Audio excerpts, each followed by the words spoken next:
muy Otro bueno. partido que pasaron en la Bundesliga fue que ganó What an el elegant way to defend a golden opportunity. Madre. It's a great tackle winning the ball. And misses it in. Ah, dude. Y Bayern. And played it Y en la short to Ligue resume 1, play. el PSG Nice empató polish y el Marsella y technique el Mónaco there. ganaron, que ahora mismo Time están for a empatando throw-in. en la tabla de la Ligue 1 a 13 puntos los tres, PSG, Marsella y Mónaco. Y ojo que los tres están muy bien esta temporada. Yo Great aposté que bit of defensive work. Y bueno, loco, ya que terminamos de hablar de la liga, creo que debemos hacer nuestro segmento de Oh, well, they made it as easy as 1, 2, 3. Oh, they have. What a routine save from the keeper. That's a great read of the play. And that's an offside. Mira, River A set piece been taken. A good-looking tackle. A la mística, aquí estoy apostando obviamente a la mística. United 20, estaba hablando de Be la happy to vuelta get the que ball contra here. el equipo holandés y como vienen de patar contra Crystal Palace. They're in a good spot. And that's goal! What a finish! Keeper's got no chance. Kickoff taken, and we're back underway.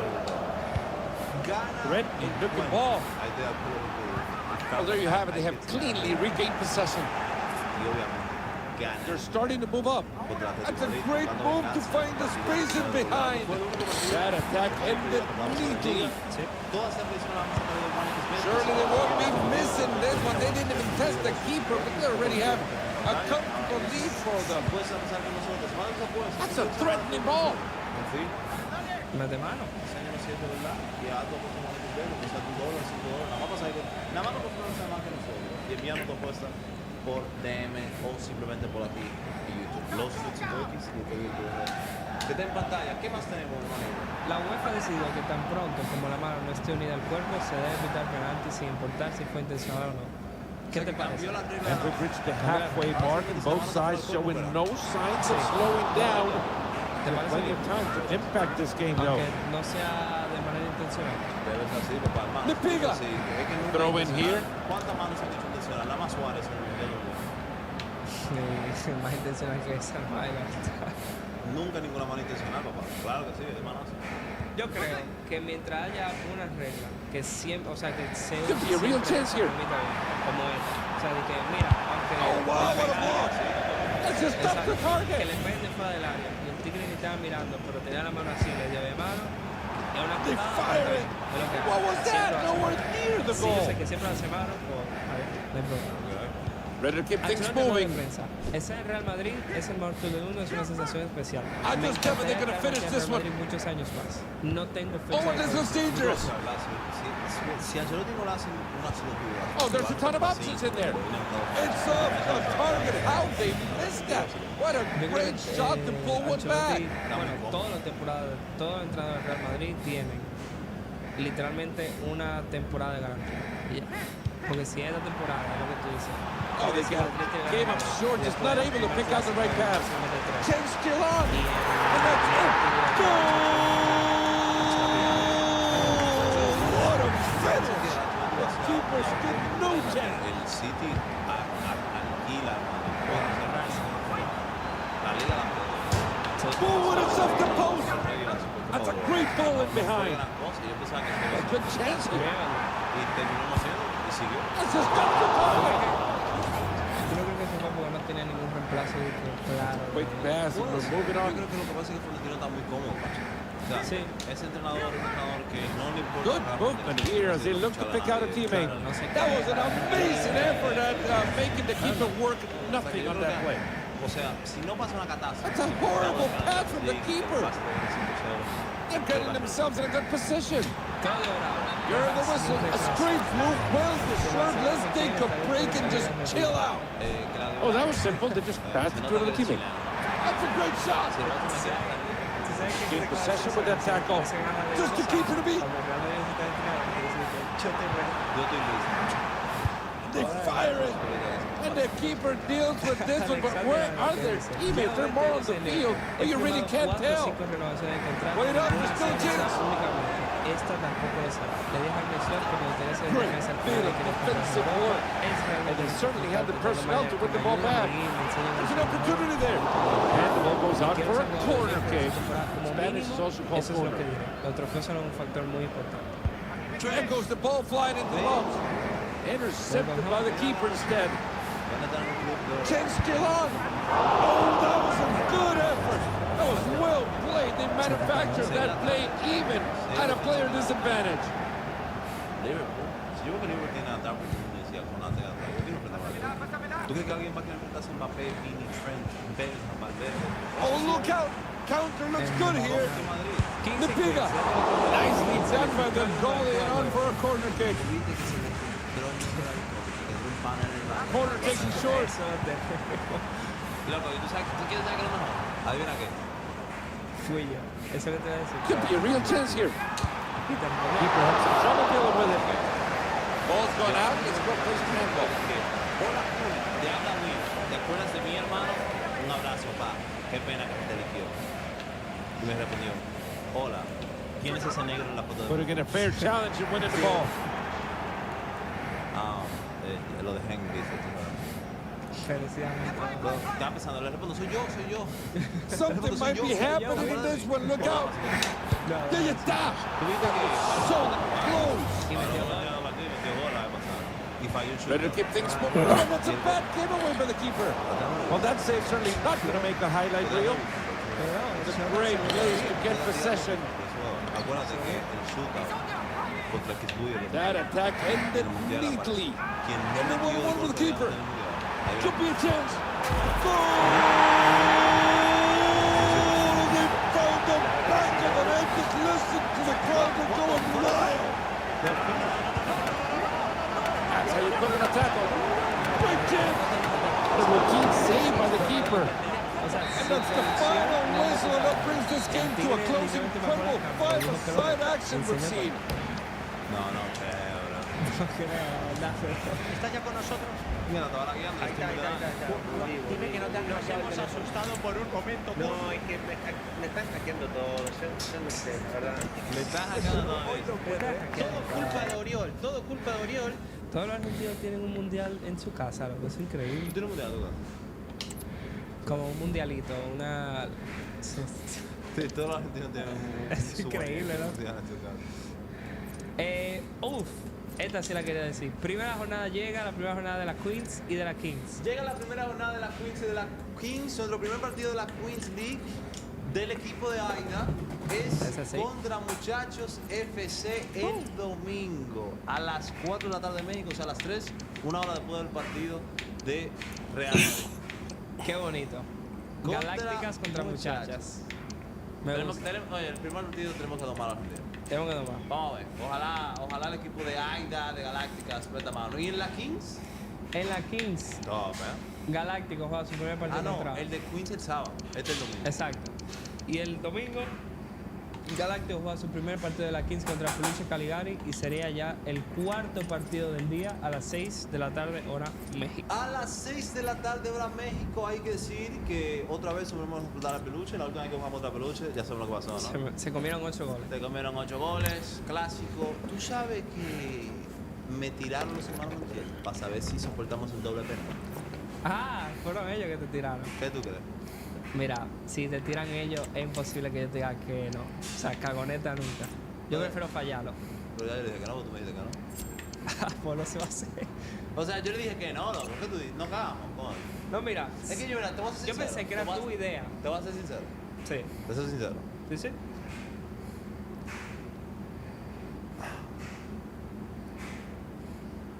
Viendo cómo le afectó el doble penal al equipo en el Final Four. Ya. Cómo fallamos los dos en el Azteca. Viendo el impacto que tuvo. Viendo que nuestro entrenador nada más habló de eso por las próximas 2 semanas. Se cagó en la puta. O sea, se cagó en nosotros. Sí. Mira, yo no quiero darle ese beneficio a los jugadores que digan que perdieron por nosotros y esa cosa. Claro. Entonces, vamos a ganar con el equipazo que tenemos. Facts. Y vamos a tirar un penal. Bien. Un penal. Mira, si tú me has dicho desde el principio, güey, yo pensaba que era idea tuya. Si tú me dices, mira, me tiraron, yo, o sea, es que en ningún momento yo te puedo decir que no. O sea, nunca cagoneta, tío. Yo prefiero fallar. No, sea muy inteligente, loco, sea muy inteligente. Yo digo que la más tiremos. Tiramos uno. Y que el de ellos lo tire. ¿Cómo es que se llama? ¿Cómo es Gabo cuando se pone la peluca? Donaldo. Donaldo, Cristiano Donaldo. Y ya. Sí, sí, sí. Y tenemos, mira, vamos a hacer predicción en la primera jornada. Titán, Raniza, Parceros Chamos, Persas, Juez Santos, Galáctico Peluche, Aliens Muchachos, Olimpo Coro. Mira, yo creo que gana. Raniza contra Titán. Raniza, Titán, gana Raniza. Sí. Parceros versus Chamos, gana Parceros. Sí. Persas, Juez Santos, gana Persas. Persas. Sí, Persas, Juez Santos, voy a decir. ¿Cuánto dijiste? Yo dije Persas. Persas.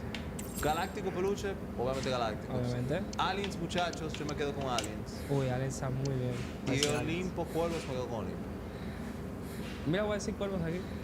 ¿Por qué vas a ver? Ay, el generador ese, bueno, él lo ha buscado bien. Eso, ¿eh? Que casi lo escuchamos nosotros. Nosotros estábamos hablando con él y no dijo que tenía Estábamos en conversación. contacto con vaina. Y tenemos jugador 11, 2 y 13. Bueno, 11 ya se sabe, Davis. Davis Se queda. No vamos, se queda.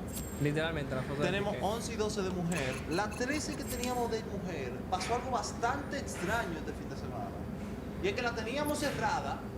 Y sí, No fue al amistoso del viernes. No fue al amistoso del se sábado. la sudó. Y salió una foto de ella entrenando con Titán. ¿Alguien me puede explicar esto? O sea, nuestro negociante, ¿qué hicieron en esta vuelta? Feo, la verdad. Qué feo eso, ¿no? Feo. Quiero confirmar, quiero que lo sepa el mundo, y sepan los fans de Galáctico del Caribe. Jugamos 2 amistosos en esta pretemporada. ¿Qué va a decir? Suelta esa info, ¿no? 15 y 15. En 15 League jugamos contra Parceros Sí, y contra Persas. sí. Ganamos los 2 partidos Para que estén claros. de hombre amistosos, siendo dominantes con nuestros 2 y 13-9 que todavía vamos a seleccionar.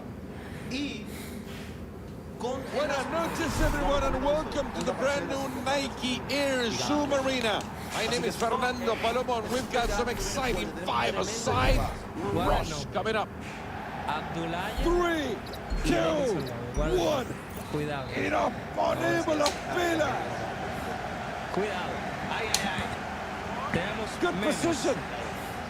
Mira el dribbling de tu gol. vamos al drible de mi gol. Vamos, Chris. Cabra. Oh, elástica, elástica. Toma, toma.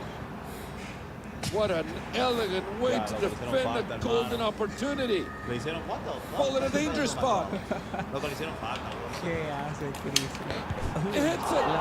That's a corner and maybe a good chance to pull ahead. Que ya han hecho 200 memes. No, pero que dicen de Martínez. Loco, o sea, mira, imagínense, o sea, usted también esa foto, eso fue una entrada que él hizo. Él literalmente le entró a una gente brincándole con las 2 piernas. ¿Alguna vez tú le entras a una gente gritando? Oh, they have it. Así. Ever been caught in the wrong spot? Preguntas. That's an Son offside. las preguntas. Pasemos a la pregunta que como siempre la pedimos a través de nuestras historias de Instagram los fines de semana. Hoy la pedí Beautiful la- vision in that pass. Estaba enfermo y jodido. There's good Pero position la there on the misma right historia, hallway.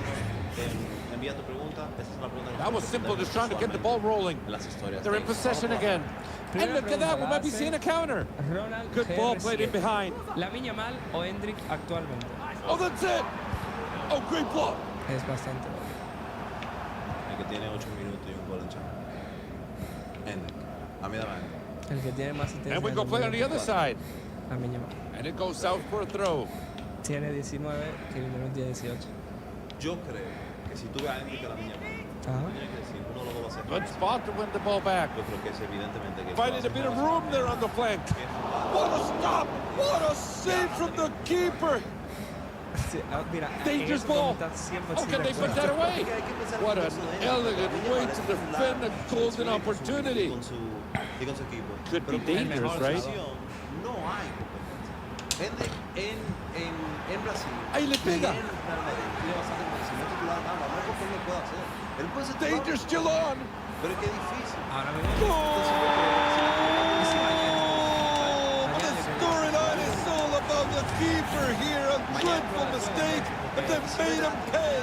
¿Qué vamos a decir? That was great ball recovery. Oh, this must be it. This must be it. Look at that goal! Goal! Oh, that just thrown the crowd into a frenzy. The atmosphere here is fantastic. Me gusta. La siguiente. There's la good hace position de there on the la right Ray hallway. 33. ¿Quién es el That jugador ball que was debe played in retirarse ahora great, mismo? but no support available. They just decided to use the bodies now, huh? Pushing the ball ahead. And they're through here. Oh, and that ball is in the back of the net. You can see the disappointment down on the pitch. They know it's going to count as an own goal.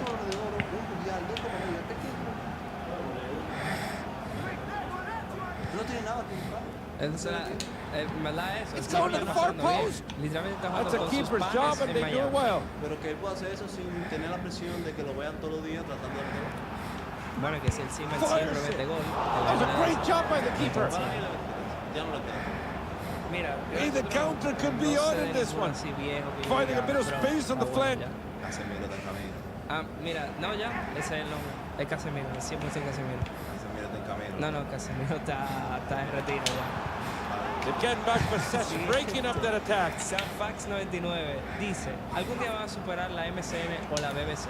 Mira, yo creo que va a ser muy difícil superar. Muy complicado. Decent challenge. Really good chance here. No, ok, vamos a hacer una lista. Esto es... Chance still on. But the storyline is all about the keeper here. A dreadful mistake, and they made him pay. El juego. Ball in the attacking third. Dangerous ball.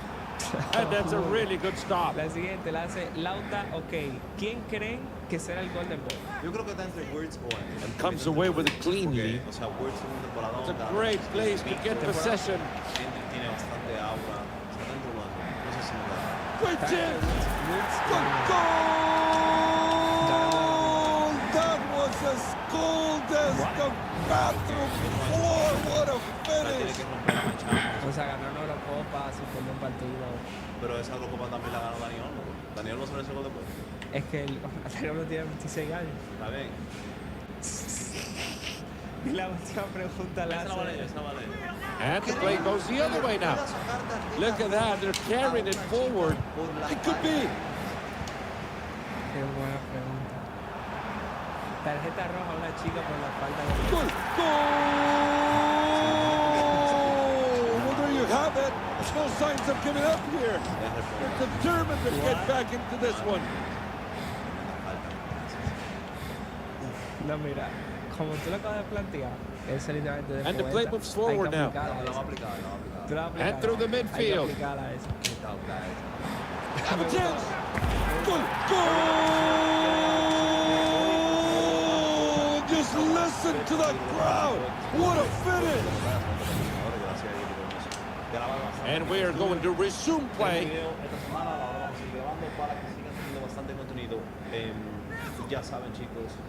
Back in possession again. They just decided to use the bodies now. That's a great read of the play. Finding a bit of room there on the flank. They fire it. You might say that was unlucky, but I think that was just bad. Every single week. The ball played to a defender, and we're back underway. We try to do our best. Obviously, there's 4 of us here. We don't And get to that'll every clear the single danger. game because a lot of games are on at the same time. But we try and cover every game as fairly as we can. Oh, But surely. before we There were start, no this holds weekend barred to has block been that one. Blockbuster one, highlighted by a massive crash at the top of the table between Arsenal and Corner Manchester taken City. short. Manchester City against Arsenal. Well, patiently moving the ball around, just looking for an opportunity to pull. Goal! That was as cold as the bathroom floor. What a finish! Elias is here. Mastermind winner. His first appearance since the well done, congratulations. Winning the ball back well. Good control of the ball here. And it's in a goal! A goal! What a finish! What a play! What a match we're having! And we are going to resume play. So obviously Amy's rocking the Burgundy Classic Arsenal. And there's a chance to go on the break. Dangerous ball. Fires. This is beautiful. Look at the stadium. It's just going crazy. The stands are shaking. This could turn into something. Literally quarter to midnight. So you guys know the commitment. Great chance. To you guys. And that's it. Goal! It looks like they're not giving up. Maybe they can close the distance. We experienced all the highs and the lows right at the end of the match. There in the crowd, in the thick of it. Elias obviously watched it from home. We had a great viewpoint from home. So I don't know, obviously, your viewpoint. And obviously, we'll start with the Man City Arsenal game. You watched it as well from home. Obviously, you have more of an objective view. So Moving the ball well up on the right wing. We do have an Arsenal table, but obviously, we have two guys who just came from the game. And we've got two guys who watched it. Quick pass, and we're moving on. Not being. So yeah, This could be a red light ball. You guys know what happened. That's a foul and an automatic booking as well. A yellow card shown. Gotta be a bit more careful from now on. It has to be. Oh, that was a decent stop by the keeper. I mean, what should we start off? The ball played to a defender, and we're back on our way. Wait, should we talk about the first 5 seconds of the game? Havertz goes straight to Havertz, I think the referee. I guess somebody better tell them that the goal is on the other side.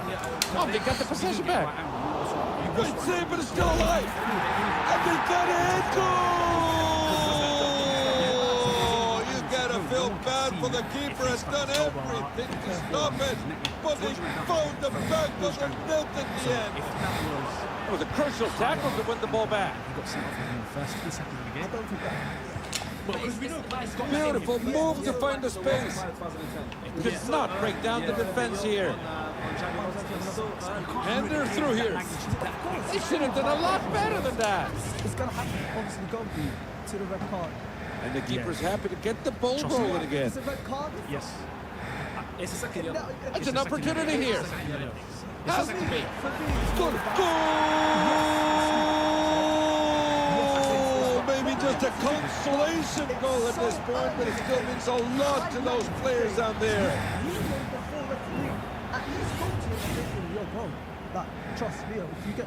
Back underway. If you do another challenge. But hold on, he had been telling him that throughout the game, and I think that's the issue here. He had picked up his yellow first, and yet he's also it hits it, and they missed the target. And stuff like that. Like, I'm sure the referee had probably told him.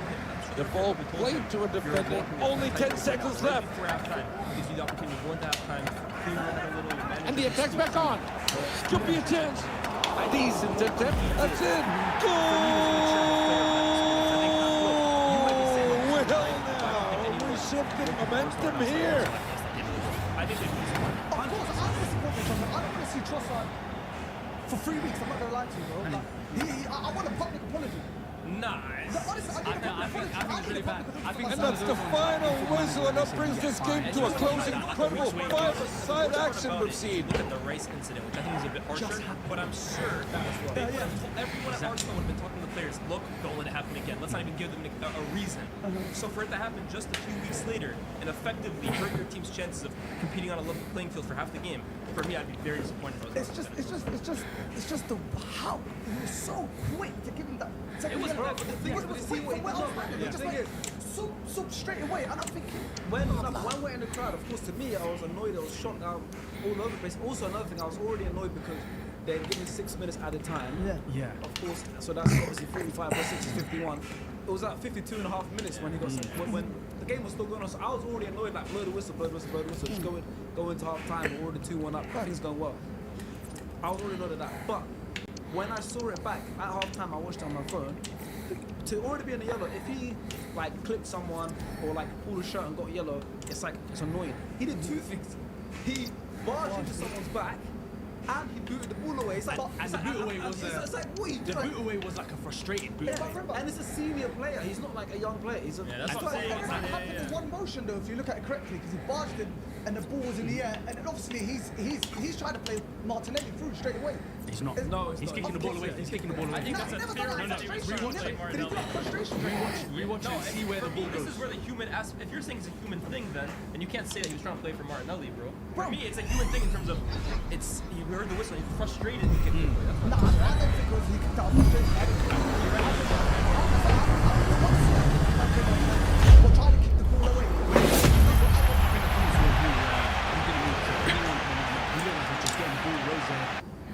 Let's restart. Let's delay the restart. But then also a lot of people I've been seeing online, even Paul Messer was talking about in the studio, the docu one. Did you lot see the docu one? Yeah, the docu one, yes. The docu one. I saw that when I saw that. No, for me, there's two sides of it. There's Doku's kick the ball back to where the referee's pointing to, but then what I don't like is the inconsistency Messi was the referee that definitely take it 5 yards further forward. Thank you. That's what I don't like. Thank you. So I feel like Doku wasn't trying to restart the delay because he kicked it back to where the referee was pointing. Exactly. But if you think the free kick's meant to be there, take it back to where you're pointing. But- But which didn't really but a lot of people are saying there's a general Doku should have been booked for this case. I don't think Doku should have been booked. He didn't restart the delay.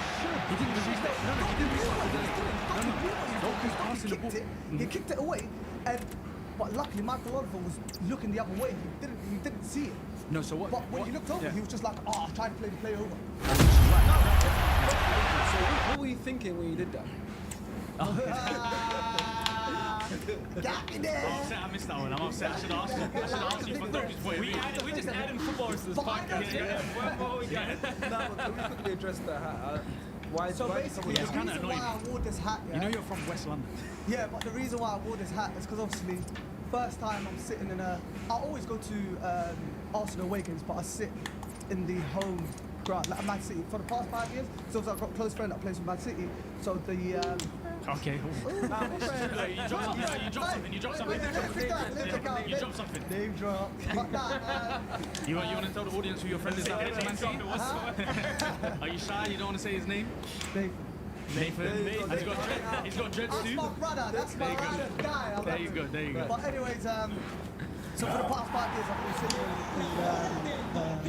in Man City. Yeah. But today I genuinely thought that we're gonna go away with 3 points. So I said, you know what?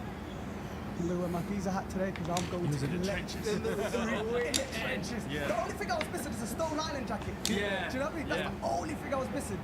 But obviously I thought we was gonna go get that 3 This points. suits you actually. I gotta go. This It is suits you. good. You know what's funny? yeah. At I first, actually used to wear this hat back in the day, you know. No, honestly, no, but back in like 2013, 2014, I used to wear this That hat. was like part of your drip. It's part of my drip, man. You might have to bring it back. There's actually a picture of Ren as well wearing a similar hat. It's on his Instagram. I think it's like right. Who, Ren? I see him put it on the screen right now. Yeah. Does he look as good as me when he wears it? Nah, you don't have the dreads make it better. So, hey, Yeah, no. exactly. Just coming up. So, anyways, go back to the game.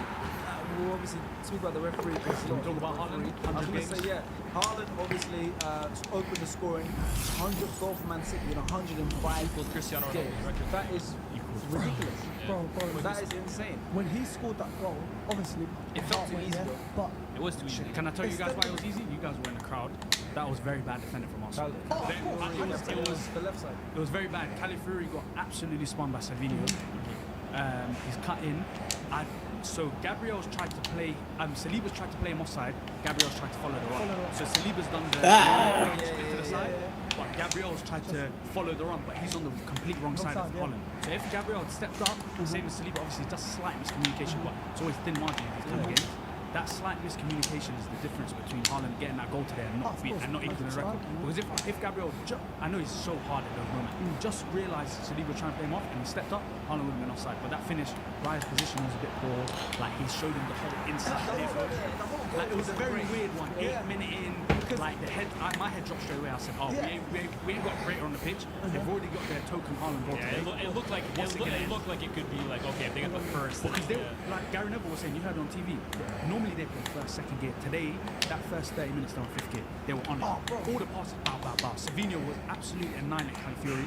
Califury got saved by the goal, which I think is another crazy talking point. Because Thomas Partey, the referee, I think. Yeah, that's another thing. That's the one. I'm still not sure about it, honestly, man. I'm on Kyle Walker's side. I can hear it from both sides. When I Kyle first saw it and I saw him complaining, I was like, what are you complaining about, bro? Get back in position. Then I watched it, I heard the commentary back and forth, I heard the pundits, and I kind of hear his point, right? If the referee calls you to the center circle to speak, does he need to give you a little bit of time to get back into position? Like, should he be allowing a quick free kick? So for context, if you guys don't know, I'm sure you do because everyone would have seen this game. But yeah, there was a free kick. The referee called the captains over, Kyle Walker being the captain for Man City, to speak to them. And then before Kyle Walker claims that before he can even get back into position, him being the defender, of course, he's got to get even further back. And the goal got built up from his side, Martinelli obviously kind of back and everything. Before he could even get back and set himself, the ref allowed Arsenal to take a free kick, which then ended up in Califury scoring. That's another controversial I kind of think that's a thing. cop out, man. But this game was full of referees.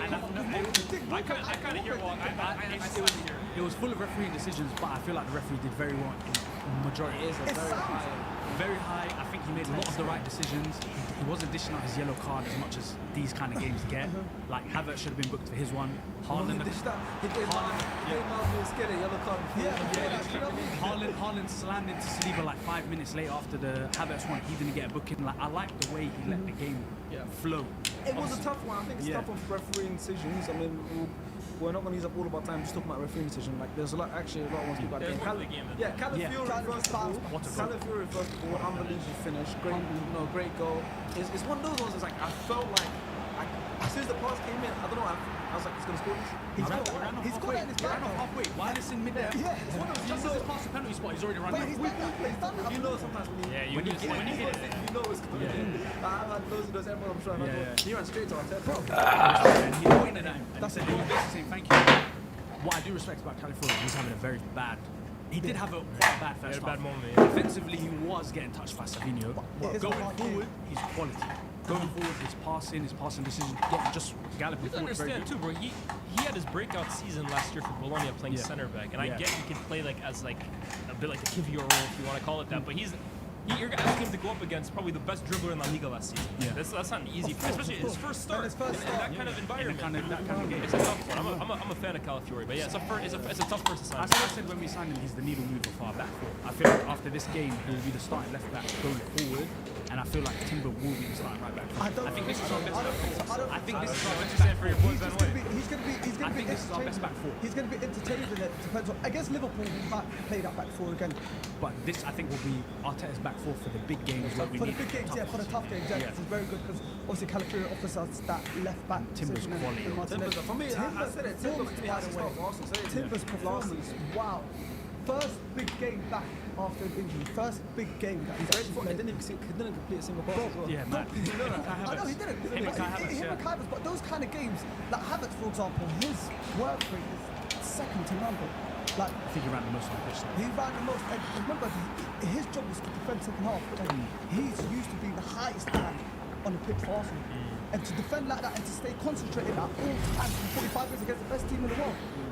So yeah, I was going to say, what do you think? So obviously then we had another set piece goal from Gabriel once again. That's 5 headed goals in the Premier League in 2024 for Gabriel. He almost scored one before that as well. You lot didn't see it. It was Doku against Gabriel. Was it? Yeah, it was Doku versus Gabriel, and he won the first header, and it was a free header. It was I think it was a harder chance it was an easier chance to score than the goal. Yeah. So he's looped over, he's headed it, it's gone wide. The second one, they've changed to Kyle Walker. Kyle Walker, while they're defending each other, he's tapping him. He's slapping his stomach. He's slapping Gabriel's stomach. He's slapping it, trying to put him off. Ball comes in. He's not thrown him, but he's pushed Walker to the side. He's gotten away. Great header. So aggressive, I think. Gabriel and Saliba, I think they're just so aggressive from set pieces. Yeah. It's like you can't stop them. I don't think they even like care. They're like, I'm going free. Like I'm going to score. And you seen what we did to Romero last week. For me, I don't know if I'm being like too eager to say this, right? Or I don't know what the right way to even say that is, but like they're one of the best teams off set pieces I've seen. Like ever. I'm talking ever. Like off set pieces, bro. Thank you. You guys have. It's not even just about like the players individually, but it's also the tactics in which you kind of deploy these tactics. You got people like distracting the goalkeeper, like the movements, but then also you got the individuals. You got monsters in there, man. Gabriel in the air is crazy, bro. Gabriel, Saliba, Havertz, Ben White when he's there as well. We haven't spoken about Rodri's injury. Hopefully it's not bad. That's another one. That's another thing that happened. Rodri obviously went off pretty early in the game. There's people who are kind of suspecting that Arsenal were kind of targeting him. Talk about an interview saying it could have been a bit dirty, but it's like, end of the day, I think didn't Rodri admit to playing dirty tactics years ago? Didn't he admit to like tactical fouls? Rodri and Fernandinho are literally the kings of the dark arts. This is how they play. Can I tell you really what this is about, right? Manchester City, since Pep Guardiola entered this league, have not had an equal. Well, okay, we'll say Liverpool, right? Yes, for sure. But in terms of like bad blood with a team, they haven't had anything like that.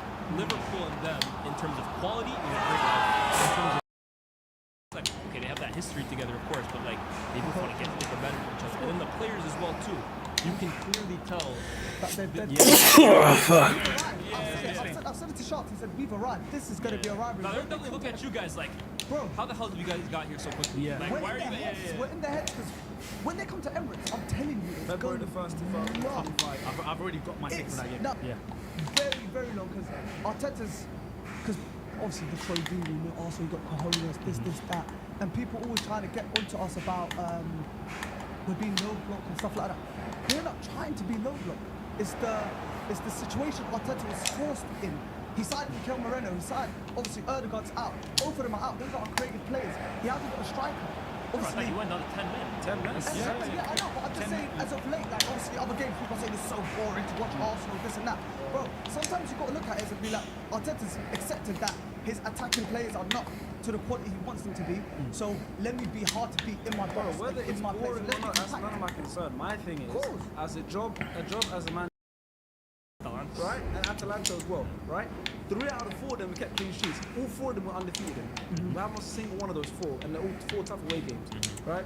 And 3 out of 4 of them were clean sheets. It could have easily been 9 out of 9. So, okay, yeah, exactly. And the 3 Premier League ones, Villa, Spurs, and City, could have been 9 points out of 9 away games and 3 tough away games. We got 7 out of 9. If you told me we get 7 points out of 9, I would drop saying, oh, this is, but you're getting it. It doesn't matter to me. My thing is, Arteta is a very, very great tactical manager.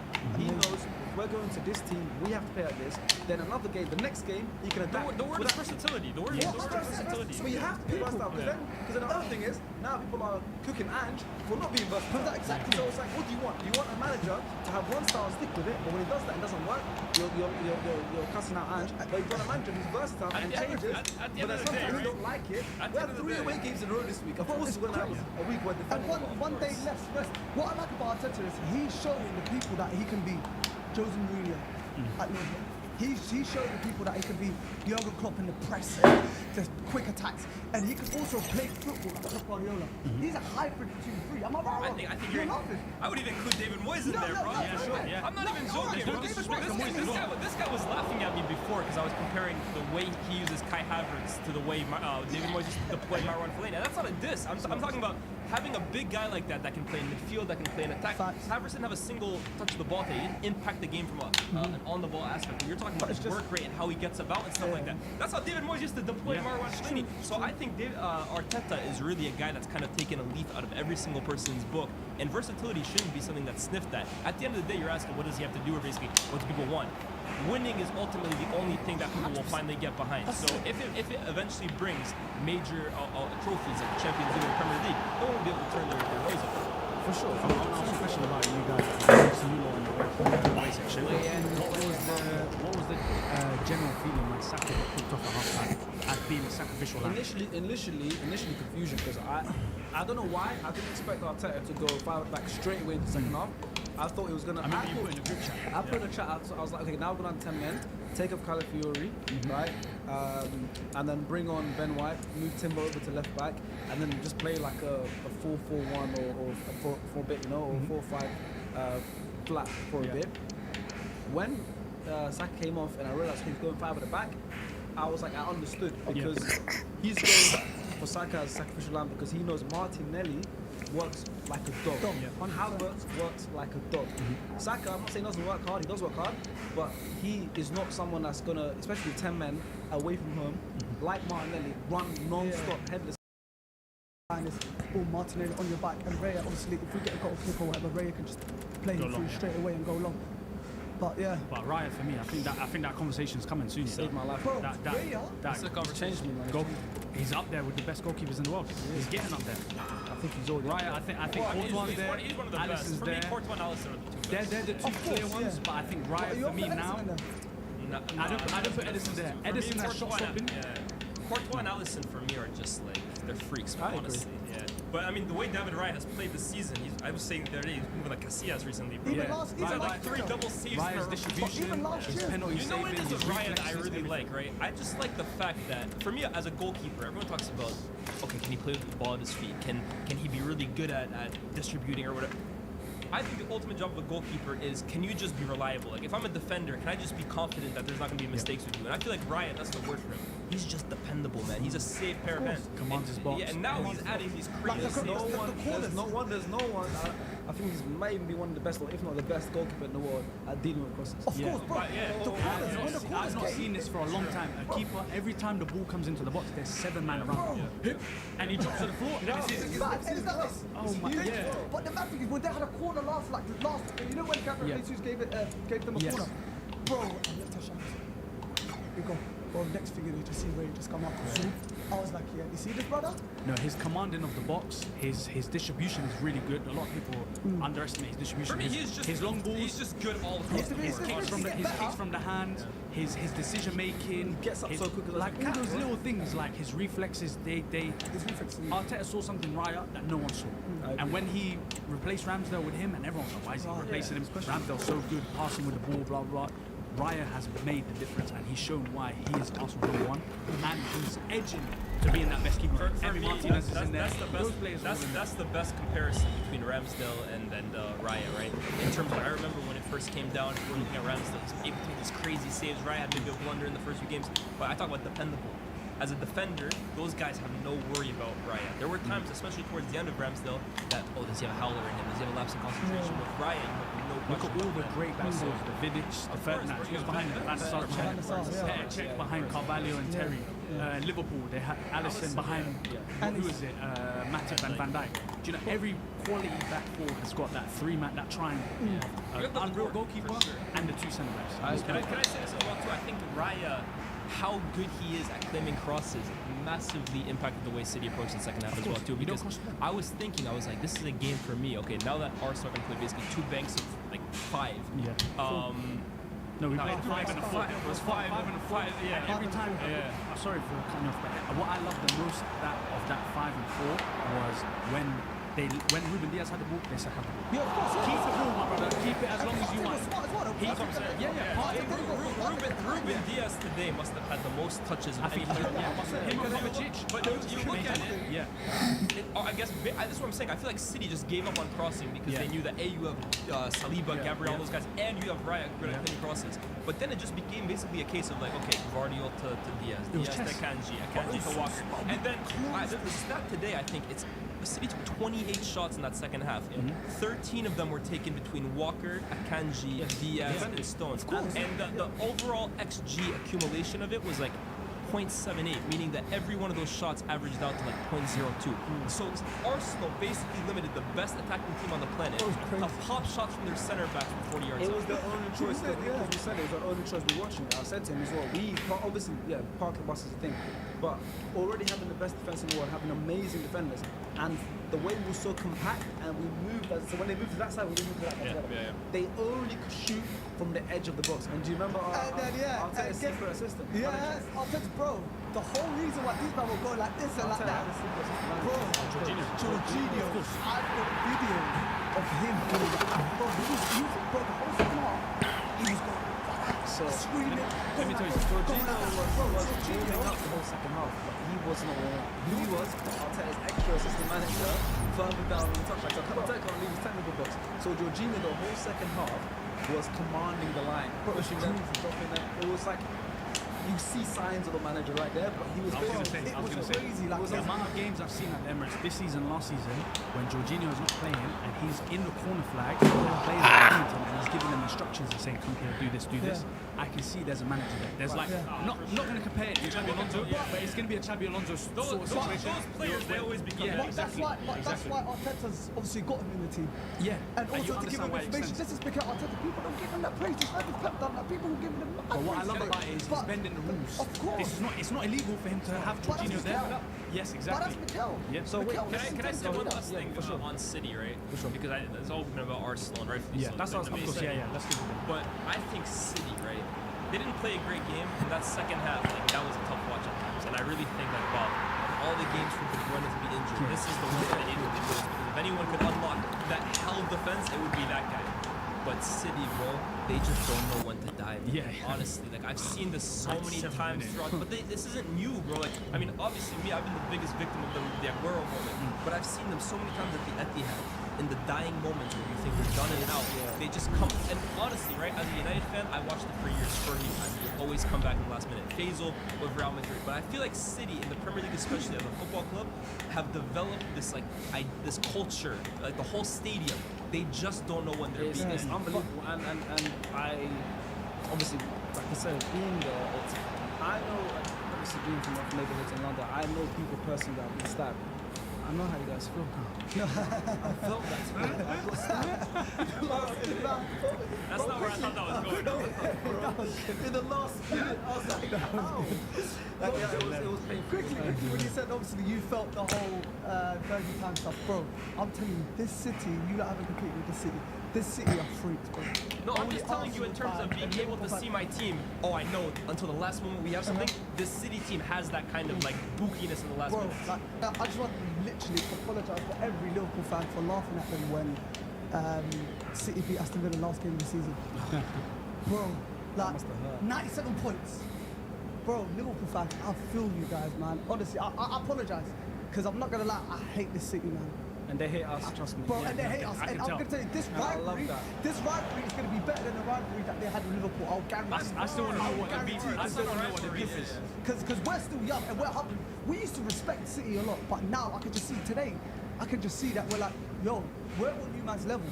We're here. But We're- doesn't even that the way nice? we come out. Isn't that a nice feeling? I just want to always say to Liverpool I love fans, it. like, I love it. I love it. bro, I love it, though. I'm I not love the involved in it dirtiness. whatsoever. I love it, bro. Like it makes it feel like it's war. Yeah. Like you know they're great teams, but the fact that they care this much about, and not saying Liverpool didn't care, but like. It was a competitive thing. friendly. This is like I love seeing Haaland at the end when Gabriel he throws the After the goal, the beef on the touchline. Yeah, Like Klopp and Pep were going to each other's house and Yeah, drinking so- wine together. but you know, it's- This one, the Emirates, February 1st? February 1st. February 1st, never lie. I think the stadium's going to come off. Bo's going to erupt. that Because game. obviously after what they've done to us, but obviously going back to also quickly Rodri, who was like, oh, these men out here celebrating draws and whatnot. Who's celebrating draws today? celebrated today. They celebrated They like left they the won the stadium league. upset. They Bro, left it singing. I saw Bernardo Silva jumping, going, pop, pop, pop. I'm like, fuck, even the stadiums. But to be fair, his point was you guys played for a draw. Their point, the reason We didn't, yeah, we come out, we come out. last year he was last We year. come out when we literally come out. Last year we come out for a draw or whatever. Alright, cool. We didn't go out for a draw, we just came out there to not get beat. But today, yeah, but it's not for a draw. We can win. Respectfully, it's for a draw. You Not played for a draw really, last not year. really. It's not to get beat. There's different ways to say it. You can say Alright. just get beat, and there's different ways to say it. Do you know what I mean? I mean, but listen, Shout out Man City, that's man. 4 straight games that City haven't beaten us, which is unbelievable. The rivalry is well and truly underway. This season now has gotten so much more interesting after that match. 2-2 feels like who's going away happier from this match? Arsenal. Oh, well, It's a bit okay. weird. Hold on, it's a weird one, right? Because I would have taken a draw before the game. Yeah, this is what I said, right? During the week, I was criticizing Arsenal against Atalanta, and I was saying on paper it's a good result to get against Atalanta, but in terms of the performance and stuff like that, it wasn't that great. For me, this is a flip. The result on paper, if I'd offered you a draw at the Etihad before, you would have ripped my hand would've off for taken it. But with the context of it, it feels like a loss. So it really depends on how you take it, man. I think Arsenal should be, bro. Like you said, you've got the Spurs, Villa, and City away. Great results. I just think it's gonna hurt if you're an Arsenal fan. It feels like a loss. Yeah, it did feel like a loss. Alright, it's raining heavy outside. I don't even know if you guys can hear it. It's raining super heavy right now. It's like just past midnight. All the Arsenal fans' tears, man. Are all So we're gonna pause and then we're gonna come back. Alright, we're back. Now we're moving over to the east side of London and London Stadium where West Ham hosted Chelsea and Chelsea won. So you look like a proper I need the hat. East I need the hat. I want to be East End. Got it, you see. I was the headline. You're throwing bubbles, yeah. Oh my God! I'm chucking the ball. You're throwing bubbles, yeah? You donut. You gotta cut that one out. No. So, See, he's keeping that in. why? Are you trying to call shots and this is your second episode? What was it? No, but that was bad. I said throw it. Nah, Instead you of say throw it. So this is actually, so obviously Chelsea ended up with a 3-0 win away from home. This is West Ham's third home defeat this season. It's not. I don't think they have a home win, right? It's not looking good. Yeah. Who's for West Ham? West Yeah, Ham's, no home win. West Ham's third away home loss this season. They spent all that They've money. lost all the home games. Spent all that money. They're not playing attractive football, and they get absolutely opened apart like a joke. Did you see their director of football who got interviewed before the game? What did he say? Said what? He was just literally talking about his the business that they've done over the summer, blah blah blah. Great business. Great business. Huh? It's great business, but it's strange. Ranking. I think they got 8. You guys gave them A+. Yeah. You guys gave them the They high. had an Great amazing, business, but it's amazing strange. business. It's strange Full though. crew, all these players that they I signed. can't lie, bro. Look, I gave them an A as well too on I my own agree. stuff. Think back now. But no, I remember. hindsight's a I real remember. thing. No, I remember. I literally even said it though at the time. I was like, it's an A because the players they signed are really Yeah. good. But I've seen West Ham sign Felipe Anderson. Yeah. I've seen West Ham sign Sebastian Haller. I've seen them sign Yarmolenko. They guessed them like crazy, and they never end up working out. Like West Ham made good signings when it's Antonio, Yeah. and when it's Even Suchek, even and when Bowen. it's yeah, there you go, bro. Like, when they try to go to Carlos Soler and Yeah. PSG, hey, that's not your bag. Yeah, that's leave not that, their bag, no way. leave that to the Stokes and stuff like that. I agree, but let's speak about Chelsea here because I feel like the Chelsea fans have been waiting for us to give them credit for a long time. Yeah. And you can't blame us for not because the last 2 seasons of covering the Premier League, Chelsea haven't been great. They've not been great at all. But things are looking on the up. Things are looking good for Chelsea right now. They've got back-to-back clean sheets now. Back-to-back away clean sheets as well, which is something that they haven't done. I remember last season I said this is their first away clean sheet, and I can't remember how many games. Yeah, it was like 18 away games ever. Now I've done it again, right? And it's a big one as well. This West Ham away. They struggled against West Ham. Exactly. Usually this should be a tough game. Shout out to Nicholas Jackson first. 2 goals and an assist. You kept him in your Yeah, FPL. great. I kept him in the I already said I quit. I already said I quit. I don't care. I quit. Even Why'd you though I quit? got Jackson and Palmer. Why'd you quit? And the Middlesbrough. I wonder how well you done. I Why'd you wonder how quit? well you done. I didn't know. This But week. I don't know. I have to check. But I don't care about FPL. That's the end of the show. That's I the end of quit. the That's the end of the show, right? That's the end of the show. Had a good week. Nicholas Jackson. Jackson. No, he had a great game. He had a But great game. two great. No, but now he looks like a man full of confidence because his Finishes even his are nice. finishing, right? The finishing, when he's not thinking too much about it. Now it kind of looks second nature. It's being played through. He's not even thinking about it outside the group. Usually, sometimes he'll touch it and then he looks like a man full of confidence. The Michael Jackson you were there, I was dance, all gonna that say. stuff. Yeah, the thing The Man City game. Remember the game against Manchester City in the Cup last FA Cup semi-final. right? Yeah, me and Ilya, I don't know if you were there, Sharky. I don't think you were. Which one? FA Cup semi-final, Chelsea versus City last year at Wembley. I think Ben got us. I watched Yeah, out. me and Ilyas were there, right? And he actually played like a good overall game. Like it was a typical Nicholas Jackson game, like running the channels. He had this one run against Kyle Walker who left him for dead. He was holding up the ball well, but every single time it came to like the final touch, it was just all over the place. There was one point where he just overran the ball completely. One time he tried running the keeper and stuff like that. That's always been my issue with Nicholas Jackson. Does he have the cold-blooded like killer in front of him in front of goal? Because he has good football, no doubt about it. But you look at the way he started the season. He's starting to score those what I call the easy goals, right? Yeah. They look easy on paper. In terms of, Haaland, that's his whole goal catalog. Like the 5-yard headers, the 5-yard headers, the one-on-ones and stuff like that. And I always say, to be a top goal scorer, in my opinion, you have to have like 15 of those goals. Like your whole goal catalog can't be like all of the ones Darwin Nunez scored this weekend. Yeah. You have to score the easy ones, and then you can add a few of those other ones too. And that's something I'm seeing with Nicholas Jackson. He's starting now in front of goal. You can count on him. But you know what's good about those easy goals? You say, yes, they look easy, and of course they are, but they always happen for a striker with confidence. Because when you don't have confidence, you won't put yourself in that right position. Yeah. You know, because you have that little bit of, I don't know, Overthinking. yeah, a little bit of thinking, so you might, but whereas if you're full of confidence, I don't know, you just naturally hover to the right position. I don't know what it is. I mean, we've all played football. I kind of his feel it runs. sometimes as well. I see Nicholas Jackson. His runs. He's a box rusher. Bro, Call yeah, him he after is, the bro. FA He's Cup like, semi-final. I remember last year when they first signed him, I was looking at him. I was like, oh, you see this brother? Like, he's doing the right runs for a striker, and his work rate is really good. And when you create those right runs, goals will follow. And now this is what's happening this year. You know, he's got a lot of Goals are following hidden stats. Like, you think about Jackson, you think this guy doesn't score that many goals or anything. But you know, since the start of last season, he's now scored more non-penalty Premier League goals, 18, right? Since than the likes of Dominic Solanke, Alexander Isak, Son Heung-min, He's second, Kai right? Havertz, and Mohamed Salah. Is he second behind Haaland? It's insane. What, since- Yeah. I think he might be Since second the I behind. think the stat with Haaland is like Start since last May. season. Yeah, Yeah, he's something scored like more that, yeah. non-penalty goals than all these players I just named. And I don't realize you think of Jackson now, he's not striking that scores enough. But yeah, big up to another player that I think these last couple of games for Chelsea has been very, Who are very you gonna say? important. Robert Sanchez. Oh no. You didn't think? Robert Yeah. Sanchez. I was gonna say Caicedo. Yeah, it was I was it going to was say Rob- Caicedo as well. Robert too. Sanchez, though, in the last two Premier League games for Chelsea, 14 saves, 3.76 goals prevented, expected goal. Yeah. He's another player on the other end.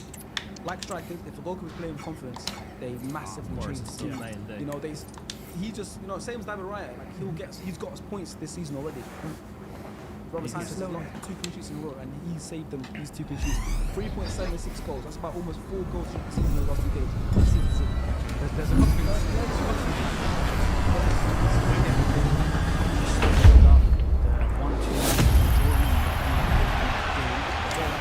The second goal when Caicedo played through Jackson and but outside the blue one, that was perfect. It was 3-4 passes. They drew out. I think Paqueta. He stepped in. Was it Mavropanos and Kilman? No, it was Kilman and someone else. No, Mavropanos played. Yeah, they were split because I think one came short with the winger. Jackson's through finishes beautiful, and then another one, Tosin was very good. Came in at centre back. He played really good. Pop the balloons today. Yeah, free transfer. He came in. They pushed for Fana out to right back. Fana was drowning out at right back, but I don't blame him. He's got inverted knees as well. He's got some other knees. He's got a Rafa Varane knees. But he was struggling at right back. But they've got no right back at the moment. Yeah, but Tosin was good. Obviously, I thought Cucurella has been carried on. faultless, He's bro. carried on his form from the He's Euros. faultless. He's Like, carried there's on the nothing you can form. say about him anymore. Like, he's And another thing I love that Enzo said at the end of the game. You heard what he said at the end of the game in the press conference at the end. When he said, "If you don't buy into my philosophy, something like that." Oh yeah, if you don't buy, you don't play. And I love that. That's a man, you can tell he's from the school of Pep. If you're not buying into what I'm doing, get the hell out of it. And he's done that with Raheem Sterling, and they've got 50 players apparently. You only see him 22 of them all the time. See, even the way he done the interview when he was like, "These are my players. I've got Neto and Nolan on this side. I respect him a lot. Palmer and who is it? He said Joao and Joao, he said Joao and Paul, they play in the 10. They play. Noni and Pedro, they play on the right. Jaden and Mitch, what is it? Mitch or whatever. They play on the right. And then he says Cristo and Jack and Nico, they play up front. And then you can play here and here. I like it. He knows his team, like he knows who he wants there. Do you know what I mean? Yeah. But obviously, is it now? Because obviously, look at Chelsea's last 3 teams they played. Who was it? Bournemouth, West Ham, Bournemouth, and Crystal Palace. Palace. Obviously, they drew the Palace game. Is it because of their opponents? Yeah, but last year, if you remember, they had a very good record against the big teams, and it was against the smaller teams that they weren't able to break down. But you can see what Enzo's trying to implement, and it's slowly starting to work. And the thing with Chelsea as well, too, right? So they're competing for top 4. Let's be real, they're not going to win the league. They're not going to. They're competing with Villa. They're competing with Newcastle. I would still say Newcastle, Spurs, United, Chelsea. They're all fighting for top 4, right? Whether you think they're going to make it or not. For sure. They have more individual talent than all of those teams, in my opinion, and they probably have more depth in those attacking positions than any of those teams. See who they brought now 3 now? Yeah, that's what I'm saying. You got Joao Felix and Kunku and Mudryk can even come off the bench. Right, exactly. Cole was just there like, hey, I'm gonna get my sneaky little goal. I'm gonna get my sneaky little goal. So really, the thing that's gonna come down to is coaching, and that was the question. I guess that's maybe the reason people left Chelsea out of their thing, because we don't really know a lot about Maresca. But on current evidence, look, I respect the likes of Emery, the likes of Ange. Maresca right now, early doors, he's showing that he can hang with those guys, man. I feel like now they're just gonna give them time. I feel like they're giving Enzo time. Yeah, I feel like they're giving him the luxury of, we're not going to do what we've done with Pochettino. Exactly. Obviously, Tuchel, as soon as they came in, they got rid of him pretty much. They're going to give him, let's give you maybe a season and a half, 2 years. No, I think longer. I think they'll No. I think they're going to give him a year or two. I mean, let them decide their ownership situation anyway. Yeah, They got to figure out who's going to be. Clearly they've got beef with each other. But I feel like they're giving him the time now to develop certain players and play his style of football. And I still think they've got Lavia to come back into the team, which will dethrone one of Enzo or Caicedo. I think it's going to be Enzo. I think it's going to be Enzo. You want to speak on West Ham a little? West Ham, Lopetegui spent all that money on his ass. I was seeing a lot of people saying, oh, this is why you shouldn't have fired Moyes. Like, oh, look, this is why they fired. Yeah. I was like, bro, it can be 2 things at once, right? Like, Moyes' time at West Ham was coming to an end. Thank you for the trophy you brought. You led this team to great things. It doesn't mean that you're the guy to lead West Ham forever. That also doesn't mean that Lopetegui has to be the guy to replace him. I looked at that appointment from the start and I said, is that really going too far away from the way West Ham are currently playing? Like, is this the best replacement to completely shift your club's ethos? I wasn't a huge fan of the appointment then. I'm looking at it right now. I don't think he's going to last long at West Ham. Yeah, me neither. I feel like once he does go, I think I'm giving him till Christmas. If things go like this. That's generous. I'm looking at the West Ham fans leaving within like 70 minutes. I feel like they should go down the Premier League. I feel like guys like Gary O'Neill Bournemouth manager, I forgot his name, Iraola will be a good manager. Those kind of managers what they should be looking for, because West Ham's a big team in the Premier League. They're a big team in comparison. stadium, No good disrespect to players. Wolves, big respect to Wolves and Bournemouth, but like Wolves just Look, getting take it. sprays recently, bro. West Ham can go there. Wolves are bottom of the table. Nah, Lopetegui was at Wolves. Lopetegui was at Wolves, right? Yeah, he was. Yeah. But they can go to Wolves and say, Gary O'Neill, we need something. Oh, Gary he's saying, O'Neill hey, and West say- Ham take care. go hand in Do you know what I mean? hand. Iraola, Bro, I those see kind of that managers. happen. Yeah, bro. Gary O'Neill and West Ham go hand I think in those hand. kind of managers. I think those kind of managers are tailor-made for West For Ham. me right now, Lopetegui, he's moving like when Pellegrini took them over right now. bro. Exactly. That's what it It's like reminds that. me of, It's yeah. just like that. And Yeah, Gary O'Neill booming with Wolves at the moment. Yeah, but He's not doing well. he's doing horrible.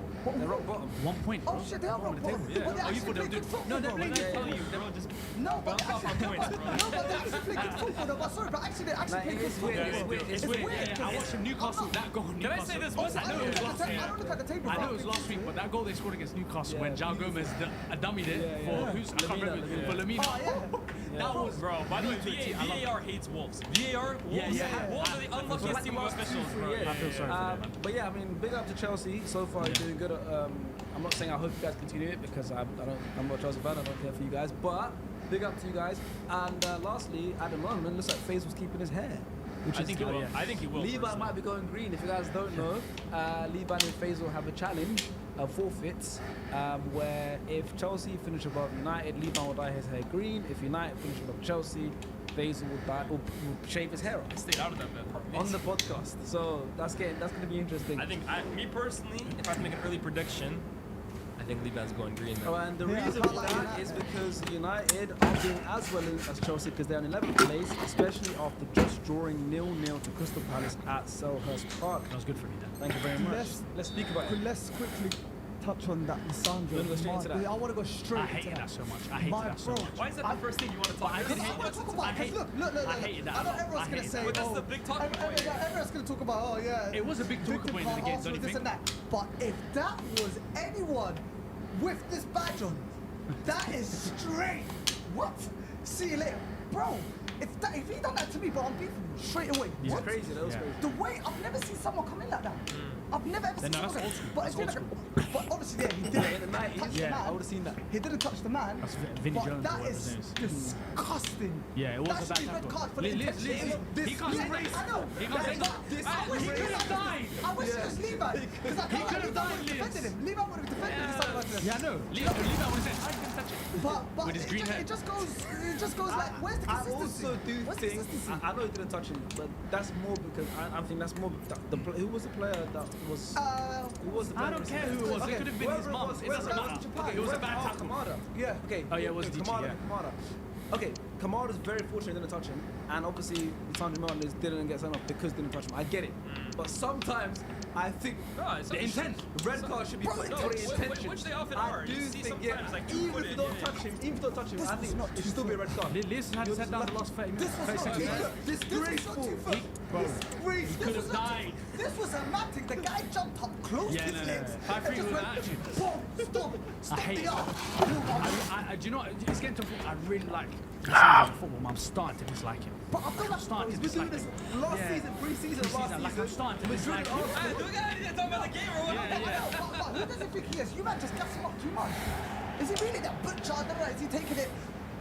Is it gold on his head? I don't know. But now let's talk about that first half. I don't like him, He bro. was definitely on that bus. I had a team of Yeah, yeah. he was.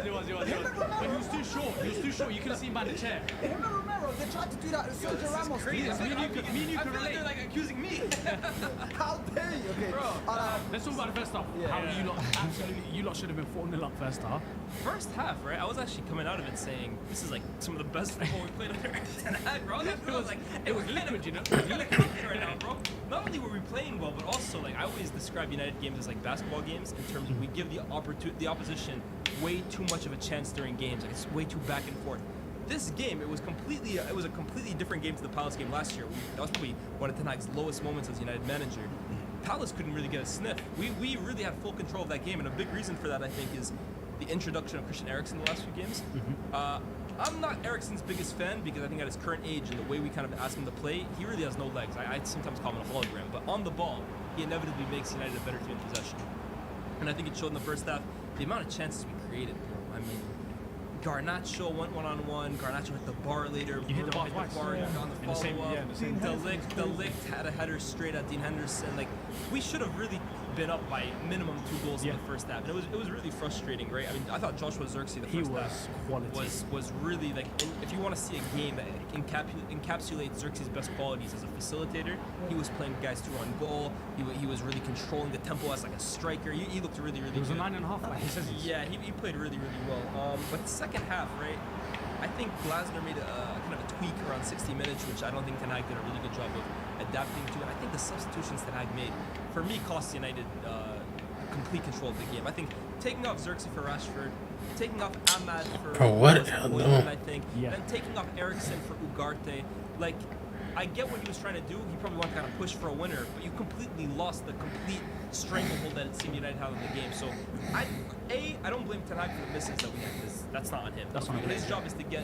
the team up the pitch to get those chances. But I think we were in a good place in that game, and I think the substitutions completely killed us. Speaking of substitutions, one player who didn't get subbed that maybe should have, Bruno Fernandes, didn't have the best of performances, did he? I mean, Bruno Playing this deeper role, which I don't like. Bruno, for me, has been bad this season, personally. I don't think he started the season well whatsoever. And the thing with Bruno, right, everybody is talking about them. Under Ten Hag, like Abs will always tell you, right, under Ten Hag, he's starting to gain this maturity on the ball, and you're starting to see a new side of... Me, personally, I don't really see it, but I can acknowledge he's a little more careful on the ball than he was under Oli. But still, Bruno Fernandes is not an efficient player in terms of in possession. He's a killer ball kind of player. He wants to play that final pass, but he's not efficient. But we live with those deficiencies because he's capable of moments of brilliance. But when those moments of brilliance don't come, you're left with a player who at one point in this game, no exaggeration, lost the ball 4 times within 10 seconds. He lost it, we won the ball back. He lost it again, we won the ball back. He lost it again, we won the ball back. He lost it again, damn it. Like, at some point you have to take him off, bro. Like, Bruno Fernandes is not Messi. Like, if he's not having a good game, take him off, bring on Mount who's on the bench. I don't know, change things up. But it seems at this point, like, we're living and dying by Bruno Fernandes. And I don't, maybe a few years ago we had to. I don't think we have to anymore. New contract curse?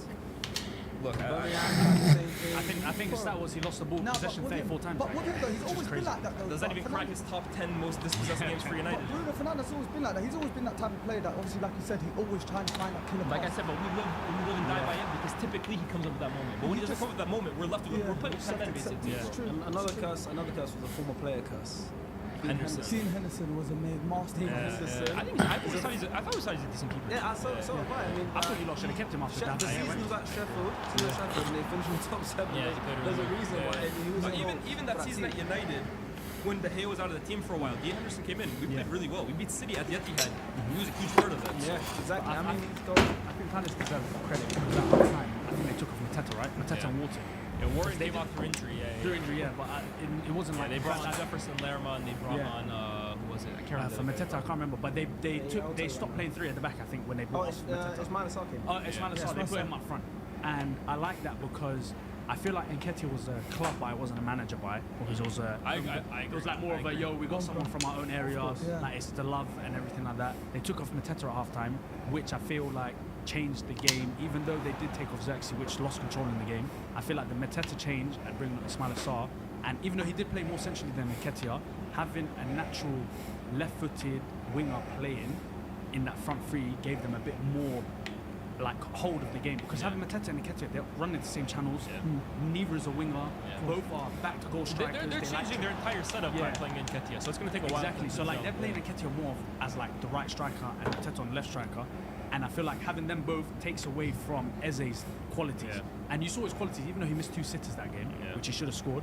That's what you get from Eze when you have one of the strikers that are not playing. Crystal Palace last season, obviously, since Glasner came in, obviously finished off really strongly. And they were expected to carry on that, doing like this. Well, me myself, I went out of it on here on SDS and also on Sky Sports Inside the Social, predicting them to be my standout, outside shot team.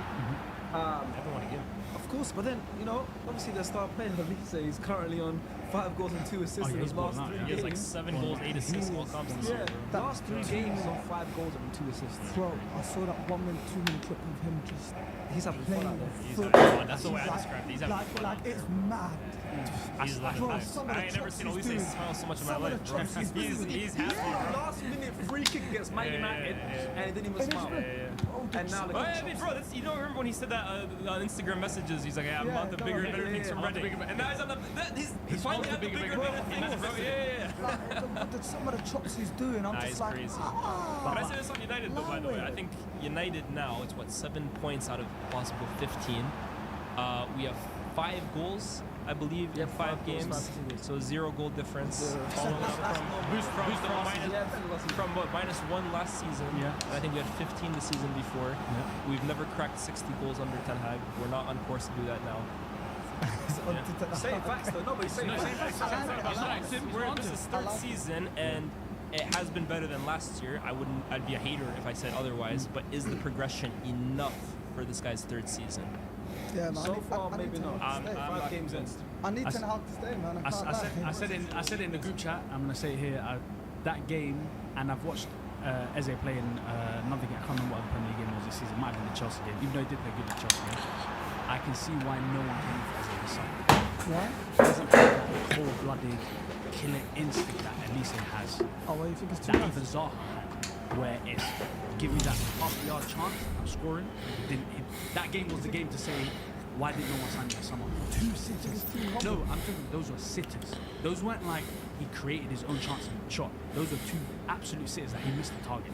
I think one of them missed the target. I can't remember the other, but he absolutely missed the target. And I feel like that annoyed me a lot and made me realize why. I think Parrish came out and said no one came in for him this summer. There's a Palace fan who actually said similar. I follow him on TikTok. He said similar actually that the reason why that's the difference between Olise and Eze, for example, and it's why Eze is still at Crystal Palace. He doesn't have enough of like an I'm him kind of. Like, He doesn't have that I'm him. Do you know what I mean? Like it annoys me. Like when I watch Eze, there's a player. There. Unbelievable. There's an amazing technical technician, but he doesn't have that But thing. that can't be taught. That it can't be taught. thing can't be taught. That's a whole. You're born with it. I think You're born with he's it. just humble like Saka, innit? That's what I think. how have you managed to bring Yeah. That's he done the same thing, but he done There's a reason we're related. People accuse me of it on the podcast. I'd be impressed if you did that. Honestly, That's a new list. That's a new list. I'm using him as a reference, innit? Yeah, you could use any player to use. Yeah. No, but Saka's perfect, innit? Obviously, I watch Saka all the time. Perfect. Yeah, like for me, like is he's crazy. such a nice guy. Like That is crazy. I'm not gonna That glazing is not normal. You had a daughter. Yeah, go ahead. Finish that sentence. If you had a daughter. And someone like Saka, obviously, I wouldn't mind it. I would love it to be obviously. You let Saka take her yard. No, put you out. Look, not Saka. I said someone of Saka's caliber. If you sound like that nice, good boy, do you know what I mean? Send it Uber Luxa. This guy's telling them. But when you were talking about Eze, he done well against Chelsea though. He gave him that. No. Do you know he's got that about him? He did, but I'm saying even when I watch that Chelsea game, he don't have that thing. It annoys I know me. he Ahmad does. doesn't have it as No, well. man. They don't have that thing. You agree? Ahmad doesn't have that thing. Can I just quickly break down Ahmad for you? Just 1 second. I've been saying I want to say this to you, and I've been waiting to be on the podcast for this. Ahmad doesn't have that thing that all Man United fans say he has. He hasn't got the bursting pace where he can beat a man. He hasn't got that playmaking ability for a I only made 1 interception. He hasn't got that killer left foot where, you know, if he's going on his left foot, there's nothing you can do about it. He hasn't got that. He hasn't got the shot power from the edge of the box that I haven't seen. I've seen him score great goals for Sunderland, but that's the Championship in League One. And like his crossing ability is not that great. And all these Man United fans say, he's our saviour, he's the guy, play him all the time, this and that. I don't see what Ahmad has that all these fans see in the Man United fans. And I feel like I'm speaking on behalf of like a lot of other fans. Like when Ahmad plays, I'm like, It's a bit like in all fairness to United fans, it's a bit like how we was with Saka. no, because from early we saw Saka. I'm a big Ahmad fan. So I want him to be good because I like him a lot. Let me refute that, right? Like, I don't think you're wrong in everything you said. Me personally, I've always said I don't think Ahmad is like Messi, for example. Ahmad is 22 years old, right? Like, he's not 16. Yeah. Like, if he was 16 doing this, then you could say, okay, he's the truth. Wow. So he's had a few years in the Championship. This is his first year really in the Premier League. I don't think Ahmad is like some we've never seen before talent. The reason I really like him is because he's one of the few players in United's front line that I actually feel takes care of the ball and wants to like keep possession. He can take on his fullback. He's not rash. I do think that the issue with there's 2 issues with him for me. He doesn't have that nastiness as well too. Like I feel like at times he's too nice. He wants to pass instead of shoot. Maybe he shoots instead of passes. And I also think the physical aspect of it, that's always been a question for me with Ahmad. Like in fact, the fact that he's even starting against United, at one point I doubted it because he's a little small and he doesn't really have like that core strength to him. Whether it's bursting past a player, whether it's like rasping a shot, those are things I agree with you. But I still think when I talk about undroppable for United, for me, that speaks to more how bad United's front line is, rather than me thinking Ahmad is untouchable. In United's team, I think he has to play every single game, but that's simply because who's his option? And Anthony, or we play Garnacho on the right. He typically starts. He probably comes off the bench. I feel like if he gives me if he plays more games, like he'll improve. I think Ahmad he'll improve and he'll always do improve. something at the ball. Because I really like him. He'll have all of that stuff that obviously. You know what it is, because that's too, what right? happened to Saka. Saka obviously wasn't really playing as much, and then boom, playing on the right wing, and now Ahmad is just a bit stronger. You know one thing I disagree with you though? And he got better. One thing I disagree with you though, Ahmad in terms of tight spaces is excellent. He's in good. terms of weaving I was going to give him plus for dribbling. Very good dribbler off the ball. Very good. But like I said, he can dribble, but he hasn't got that scariness of. If he goes on his left foot, there was a point where like I think he took his man on the outside and he beat him, but then he doesn't really have like the extra oomph to get by him. The other guy caught up. He can weave in. He reminds me of Januzaj. That's what he reminds me a lot of. Early Januzaj. Technical player. Technical, very neat and tidy, but just doesn't have that that extra. All right, let's move on now. Let's move on now to North London. Not London. Where Spurs hosted Brentford, and Brentford with another early goal to start the game, just like they did against Man City, with Ilias opening the scoring. Wow. What a finish, though. Thank you very much, boys. What a finish. I appreciate the finish. It's very good. I work hard, long time for that finish. And you're an Arsenal fan, so Left of course. foot, I put top corner. Very good. What Can a you player. please sign for us and replace Gabi Jesus? I'll try, brother, but I don't want to play behind Saka. No, I behind want to Saka. start. I want to start. Exactly. That's We'll what No, play- I want to start. We'll play you as a false nine. No, I want to start. No, I want to start. I want to It's start. true, literally, Will you Ilias- pay for my new hair? Yeah, I got you, man. I will Hey, come for shouts. I'll come for you. I'll come for you, brother. You literally, obviously. And Buemo now obviously is playing. He's playing up front because Wissa's been injured, so he's playing up front, kind of like a double with Carvalho. But Carvalho's kind of playing behind him. But yeah, and Buemo opens scoring very quickly. Can I say this? He's the most underrated player in the league. I agree with you. He's the most underrated player in the league. Buemo.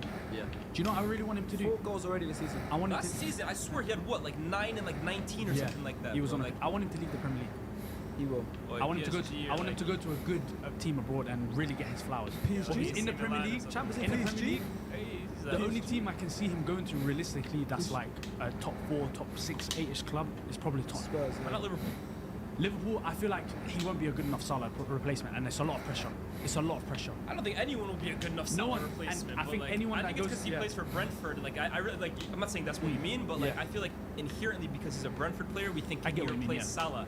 But the way he plays and the production he gives you, right? Like Brentford don't miss Ivan Toney. They didn't miss him last season when he was out. They're not missing him this season. That's not to say Ivan Toney's not a good player, but Brian Mbeumo is of that level. He's what 24, 25. Like, No, that's 25, 26, 25. 25, bro. Like Wissa as well, obviously, is another reason why they haven't missed bro, him. they're a crazy 1-2 punch, low key, bro. They look like they're doing better But than like Ivan you Toney. said, I mean, like you said, Yeah. you're saying obviously it's because he plays Brentford, but it shouldn't be because Mane picked for Southampton. You know? That's a good point. Very good point. And look what he turned out to be. But So Mane, you take, but Mane wasn't replacing anyone. No, but I'm saying it's not You about the. know what I mean? Yeah, I'm not gonna say by the way. Wait, I'm not saying he's gonna come to Liverpool. I ain't trying to say by the way, Mbeumo's gonna come to Liverpool and score 30 goals. Yeah, No one's saying that. But we're just I know saying. the comments are gonna be No like, one's gonna he's replicate what replacing Salah. Salah. Yeah. No, relax. No but- one is yeah, replicating what yeah, Salah's done and replacing Salah, but you know the general the public how they are. Yeah. The first player Liverpool signed that's a left-footed right winger. of course. That is Salah's replacement. The pressure's there. Whatever number he gets, and that player will probably get number 11 like Salah. It's a long day for him. United should go for him. Huh? United should go for him. Why not? I know, but I don't think they got a another talent fun ID like fact- yeah. Another fun fact about Brentford scoring so early is that they're the first side now in the competition's history to score in the opening minute of back-to-back Premier League games and lose both matches. Not great for them. Spurs. I obviously- like Thomas Frank as a manager, man. Very good Yeah, manager. very, we spoke about that last week about how much we actually all rate him. He's another manager I think, like you said about Mbeumo, I would love to see him go and manage a top European side. Yes. I think he can definitely go and do that. But anyways, let's speak about Spurs. On the other hand, Dominic Solanke opened his scoring tally for the Got his little season, meaty getting a tap-in. tap-in.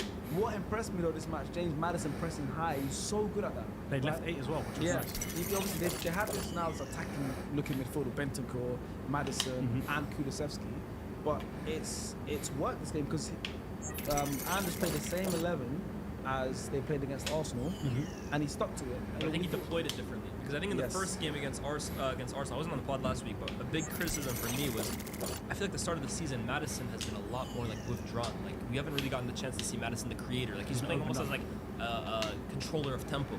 That for me is in Madison. He is a guy with incredible delivery, like good creativity. You want to get him closer to goal, in my opinion. I think this game you kind of saw the return to Madison as like an actual number 10, rather than the guy who was basically picking up the ball from his own center backs at times. That's how he played against Arsenal.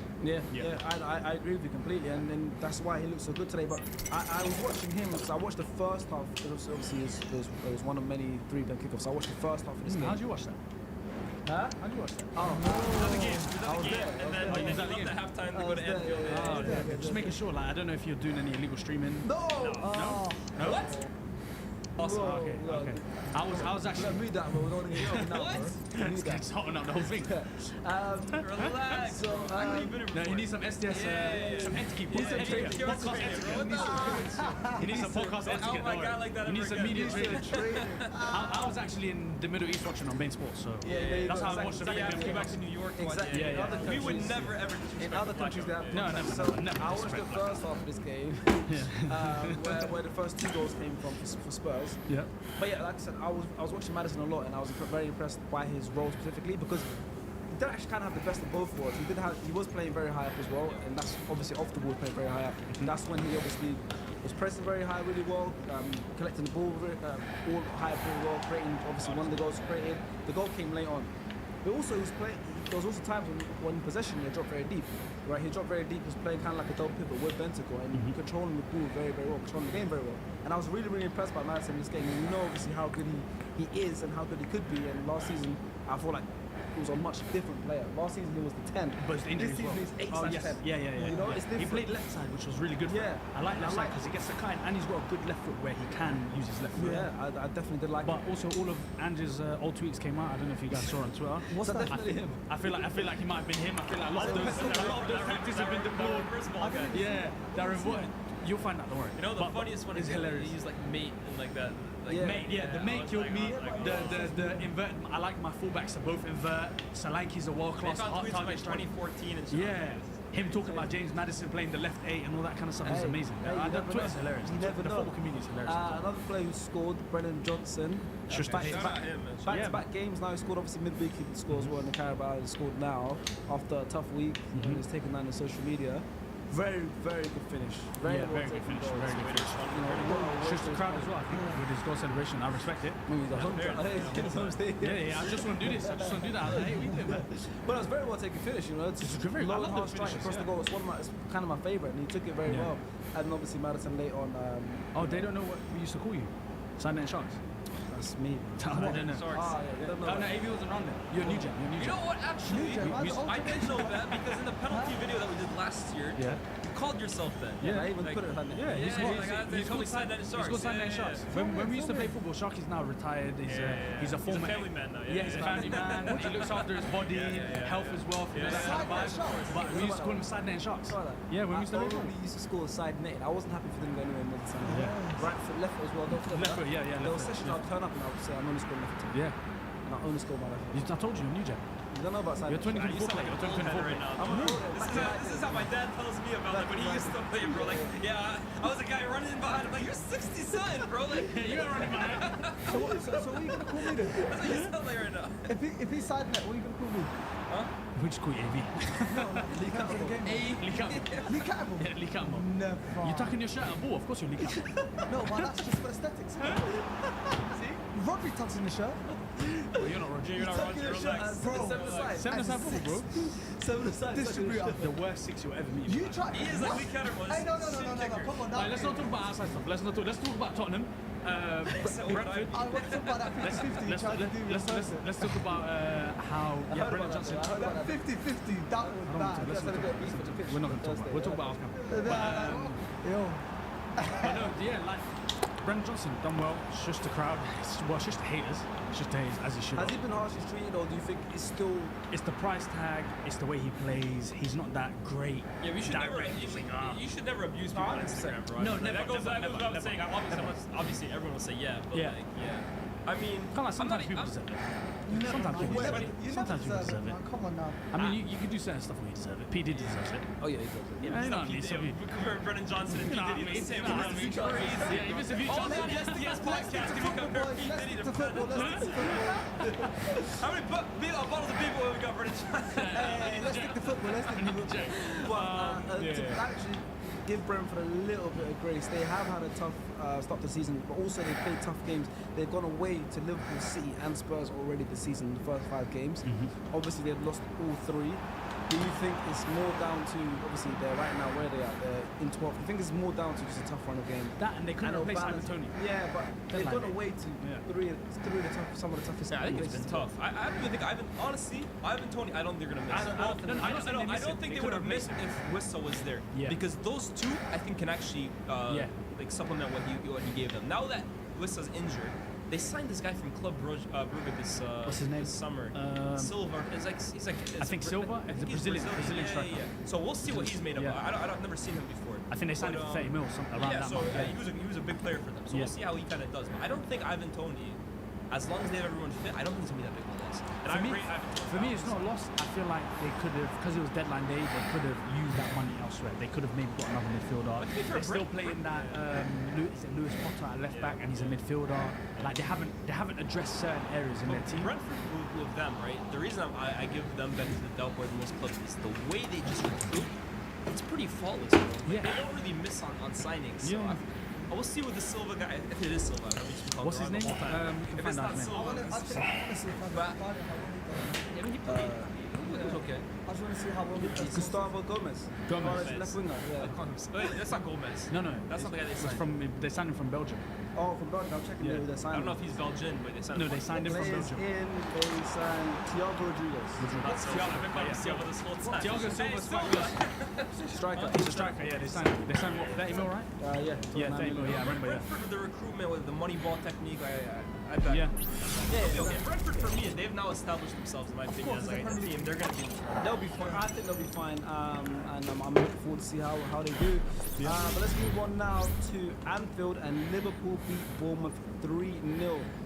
Luis Diaz obviously flying, especially in that first half. My stocks right now, man. I feel like I bought Bitcoin in like 2011 right now, bro. Everybody sold their Diaz stocks last year but me.